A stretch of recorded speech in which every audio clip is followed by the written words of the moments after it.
Dancing with the Stars is broken. Or at least this ain't the show it used to be. Bobby Bones' victory on Monday, following a season of more flossing than dancing, has many fans writing the long-running show's obituary. Dancing isn't officially dead, though it probably won't return again until next fall, but after a season of one good dancer after the next falling to subpar hoofers, and a subpar hoofer winning, it feels like it's teetering on the edge. Now, let's be clear, Bones didn't steal that mirror ball from anyone. The series has always been part dance show and part popularity contest.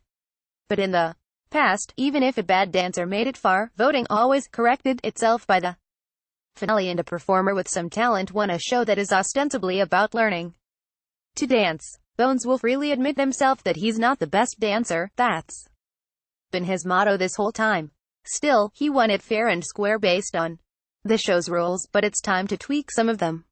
Here are 6 ways to fix Dancing with the Stars. See how the hell did Bobby Bones win Dancing with the Stars? 7 reasons behind his stunning upset. 1.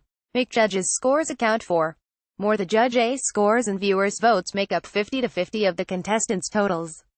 This was fine at the height of the show's popularity when there were a ton of viewers, ergo a ton of viewers voting as well.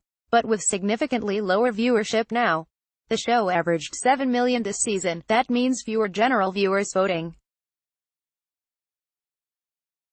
giving more control to large fan bases, like Bones and Joe, Grocery Store Joe. Marbles. Time for a 75 to 25 split in favor of the Judge A scores to offset rapid voting blocks. Besides, the first 2 seasons used an ordinal scoring system, and season 3's was based on percentages, so it's not like they haven't changed it up before.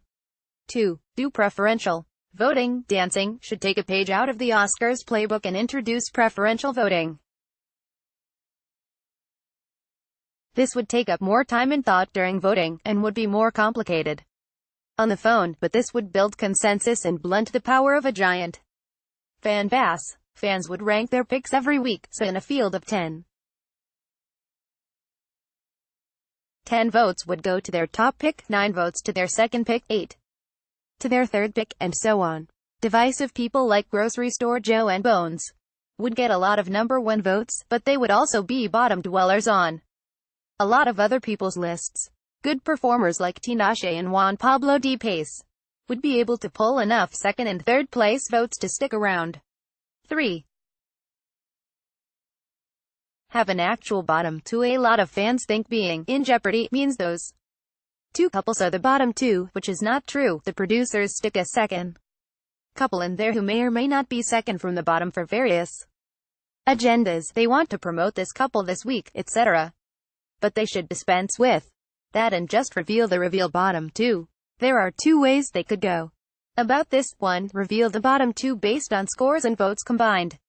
This way, if a couple is repeatedly in there or someone is notably never in there, viewers will have a better sense of who's or isn't doing so hot in votes.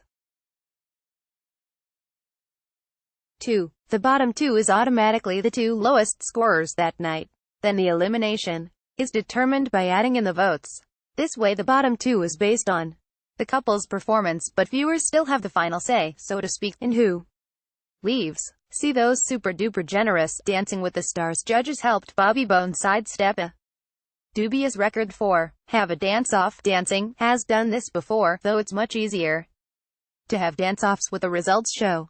But the bottom 2 couples could duke it out one last time for extra points in live votes, whether cast online or on Twitter or in the studio audience. If a fantastic dancer like Di Pace still doesn't survive, well then the viewers just weren't there for him. 5. Do a Judge A save. There would only be one a season, so the judges would have to think carefully about when to use it. Though given this trio's proclivity for dramatics and hyperbole, they'd probably use it the first chance they get to undo a shocking elimination, which would have been Tinashe this season. 6. Go to once a year, but resurrect the results show. At 30 minutes, the results shows were often mind-numbingly long, but they allowed Dancing to tabulate votes for that week's dances. Since the death of the results show, starting in Season 17 scores from each performance night are combined with votes from the previous week,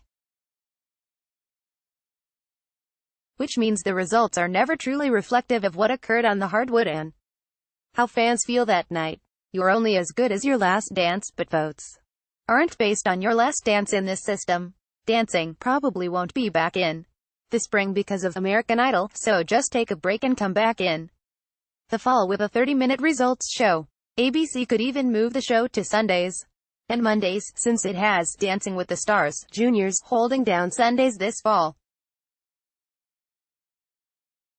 For Gold Derby's free newsletter with latest predictions,